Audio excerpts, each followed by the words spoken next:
Hello everyone, welcome to November and welcome to my bullet journal setup for this month. Now, November is one of my favorite months of the year. Honestly, it could be my very favorite. And if you've been subscribed to me for a while, you know that when I have one of my favorite months, I always really stress myself to create bullet journal themes that I'm really happy with, that I think are really pretty. And also because autumn is my favorite season, I was really nervous, honestly, to plan out my bullet journal for this month. Now, I waited till very last minute. I'm not usually a very big procrastinator, but for my bullet journal themes, I always seem to wait till last minute to plan a theme idea. And so it was literally Friday night, the day before I was filming this on Saturday, and I was racking my brain because I knew that I wanted to do something vaguely autumnal.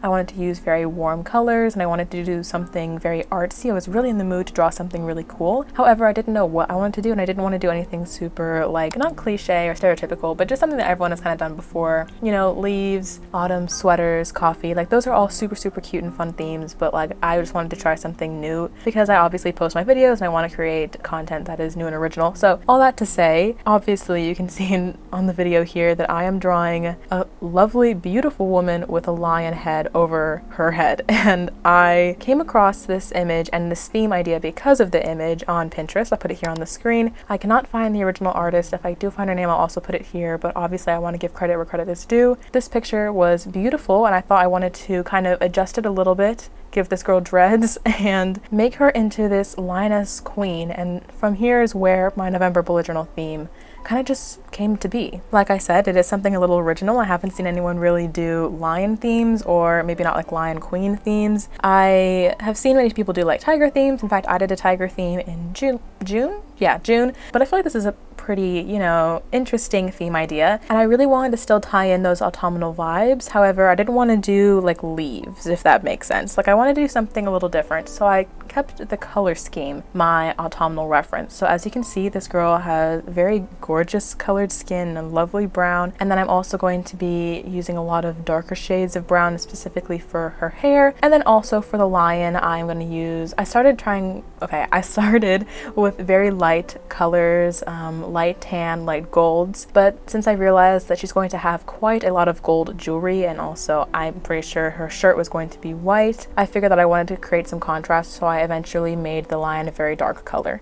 Now, this was something I did stress about for a while. I didn't know if I should make the lion a light color and her shirt dark or vice versa. Considering her dreadlocks are very dark, but the lion and the shirt both touch the dreadlocks, ideally I'd like to create some kind of contrast so that the darkness and the lightness is like spread around the image. However, because obviously, like I said, dreadlocks are dark and it's in right the middle of the picture, I really had to just choose whichever one I wanted to be dark and then keep the other one light, whether it's the lion head or the shirt. So I ended up making the lion head dark, and this was something I really stressed about because, as you can see, I'm using alcohol markers to color this in, and I will talk about them in a little later, but I have a hard time really committing to dark colors because obviously once you put it down, you can't go back. And so it took me quite a bit to work up the courage to really blend up those colors and develop those layers to create a dark, very dark picture that I wanted. And at the end, it ended up being actually too dark, so I had to use some white gel pen to bring out some highlights and even just some details that were lost with the line art. But all that to say, I really do think that this picture came together really well.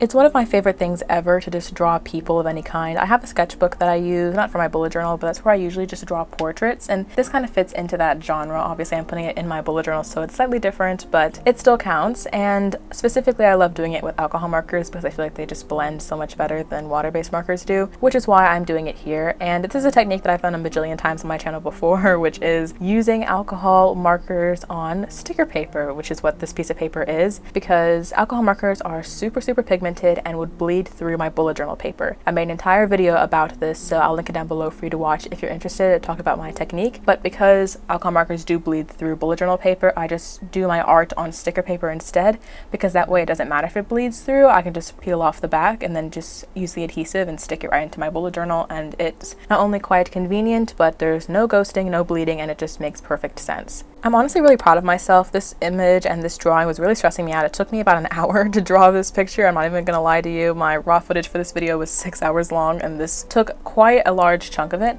However, I think I really just pushed myself out of my comfort zone to really handle dark colors and also handle contrast. As you can see, I used a white gel pen to add some highlights onto the jewelry, which I'll talk about a little later, and also to bring out those details in the lion like I mentioned earlier. And I feel like this adds really just like a pop to the piece that was missing before. Oh, also like the rings in her dreadlocks. Well, okay, there may be rings, there may be highlights, whatever you want to call them, but I just think it pulls out that lightness that this piece was missing. And overall, I think it just really turned out quite well. I'm honestly very proud of myself. I don't really want to flex too hard on this channel, but I am really happy with how it turned out. So I want to ask you guys, my subscribers, a question because I feel like this queen, this lion queen, deserves a name. So I don't really know what to name her. My sister said that she looks like the human version of Nala from Lion King, which I think is super cool actually, but I don't know. I wanted to leave it up to you guys. Do you think we should name this woman Nala, like from the Lion King? Do you guys have any other name suggestions for this lion queen? Let me know in the comments below what you want to call her, and then maybe I can choose one and post it on Instagram or something. But overall, I'm just super happy with how she turned out.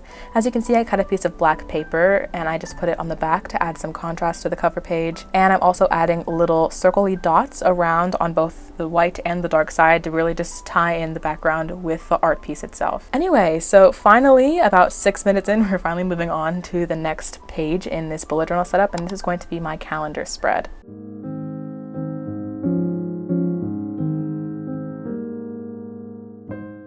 Usually on my calendar pages, I like to, obviously have the calendar, but I also have a section for goals. And as I'm filming the voiceover for this, I'm realizing that I never actually made a goals section for this month. Usually I don't need a super large section, but I like a little box to just kind of write down any things I have planned and I want to get accomplished this month. Because if you don't know me, I am a very goal-oriented person and I always want to make sure I'm working on something. So I think like after I finish this video, I'm just going to draw a little box for goals to the left of the cover page, and that page over there is blank. I don't know if I'm going to record it or anything. It's not going to be included in this video, but I do want to let you guys know that it is going to be there because I obviously need a place to write down a couple things. So this calendar is just super basic. Obviously, I just have all the days for November, and then I'm also writing the numbers in black circles because I wanted the contrast of black and white to be really prominent in this bullet journal theme. This is something that I did a lot earlier this year in my June and May bullet journal spreads specifically. Oh, also like January, I was doing a lot of like really dark saturated colors, and I also used a lot of like alcohol marker drawings in those themes too. I strayed away from it from the past couple of months. Like for example, July I was drawing directly in my journal.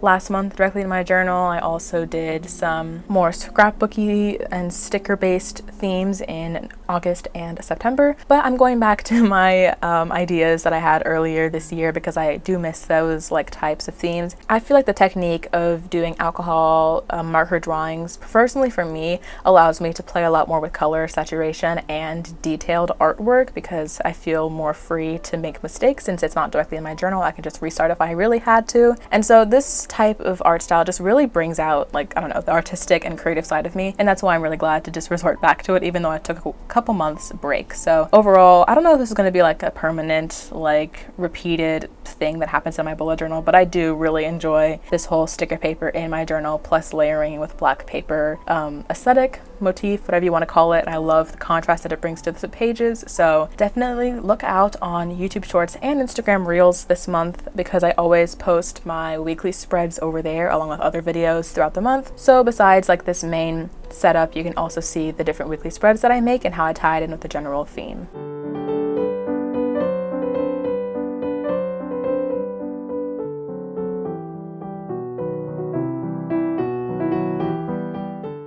Okay, so I completely didn't talk about this second lion queen over here. So I decided to draw a second one. This is a full body girl, and I actually combined multiple different images. So for once, you guys should be proud of me. I'm not just copying pictures off of Pinterest. I'm actually using my brain.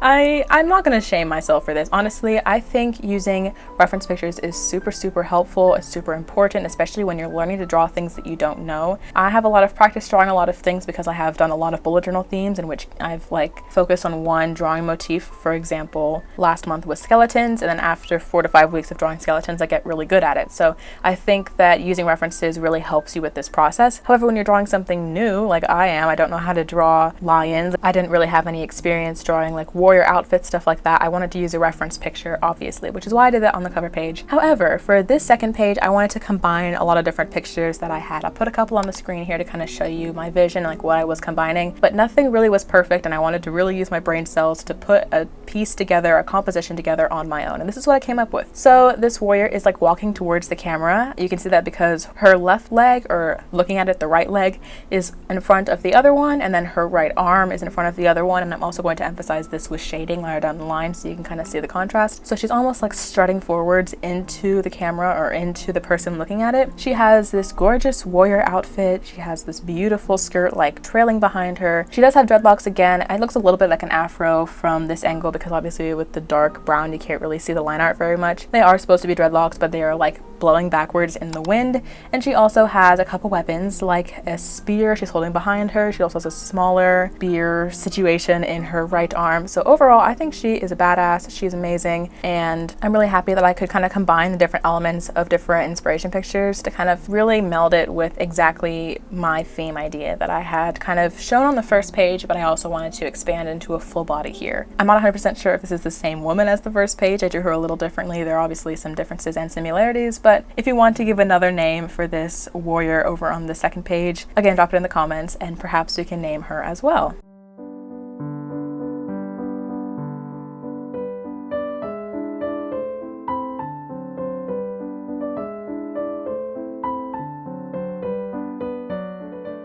Now, one thing I wanted to specifically talk about as far as the technique I'm using for coloring in with the alcohol markers is the gold jewelry. So as you can see, both her and the woman on the cover page do have a lot of gold jewelry, and I think this was fun because I personally am a gold jewelry person. My friends make fun of me because they're all silver people, but I love gold. I will stand by it. And I also think it really emphasizes that this is still an autumnal theme, even though it is like, you know, lions, which technically are like savannah, so summer, but it is autumn because of the dark contrast. Oh, we're on the next page. Dang it. Well, I'm gonna keep talking about it. Yeah, like I was saying, so I feel like the gold and the browns really bring out the autumn theme, which is why I really wanted to emphasize that gold jewelry. And the way that I shaded it in, I've kind of taught myself over the years that for like shiny metallics, first you have to go in with a super light color. In my case, it was like a light yellow, and then I pull out a darker, more gold tinted tone to go on top of it. Now what I did was I would like color almost to the edges of the object. For example, like if it was her necklace, I would color almost all the way to the top and bottom, but I would leave a little bit of gap, kind of like those edges were shiny, which means they would be lighter, which means that I have to leave the gap for the lighter color underneath to show through. And secondly, I would draw little streaks towards the center of the necklace so that there would be like a shiny part in the middle as well, because obviously you want to leave a lot of high contrast highlights since it is a shiny metal. However, if you're coloring with the darker color second, then you need to make sure that you are making use of that negative space rather than using just like a white gel pen to highlight that. Now I did go back in afterwards and add a white gel pen on top, but that wasn't going to be enough, so I had to again remember that negative space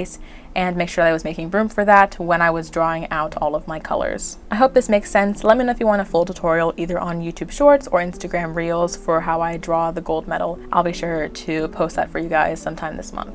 So this here is a spread that I've been using for the past couple months. It is my first year of college and I really have a lot of academic things to keep track of. So on this page, I just have a huge chart that looks very similar to the calendar, I'm not gonna lie, but every row is a different week and then every column is a different class. I'm taking 6 classes this semester, and so I'm just gonna be tracking all of my assignments in this basic chart. It's really a very simple self-explanatory system.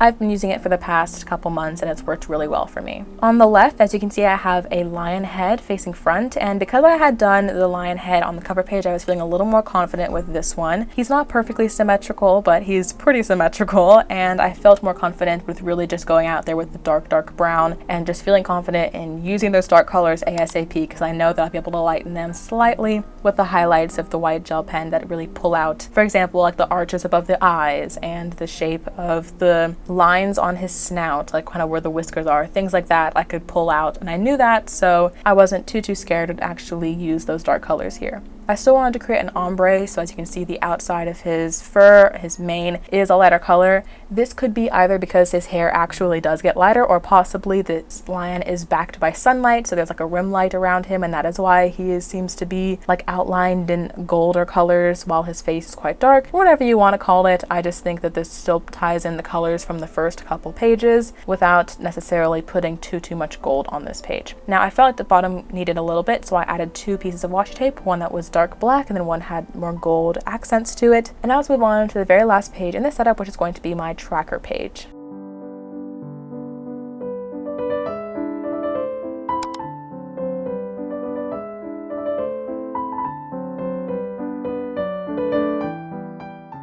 I always want to be honest with you guys on this channel. I never want to hide anything, so I'm going to be very clear and say that this is not my favorite spread of this setup. Unfortunately, it just is really functional and doesn't leave much room for art. Now, that's one thing I'm going to have to think about with this theme, because they're not like little motifs that I can just add into the pages, because all of my artwork was very large, very statement, obviously. It was freaking goddess warriors and lions, like they're huge artworks. And for something like this, when I literally am stuffing 3 different trackers into one page, my habit tracker, my health tracker, and my expenses tracker, it makes it really hard to find room to add art. Now, last month I had a skeleton theme, but I also had a secondary element of like roses kind of embedded in. So with a spread like this, if I didn't have much room to add huge art, I could possibly add like roses in the corners to kind of still tie in with the theme. However, I didn't have room for that here, so I just added a lot of gold elements with the coloring and also with the washi tape, and I feel like that's going to be good enough for now. But for the weeklies, I'll have to definitely focus on adding room for my artwork that I want to really emphasize, because I love this theme and I want to be able to draw more lions throughout it.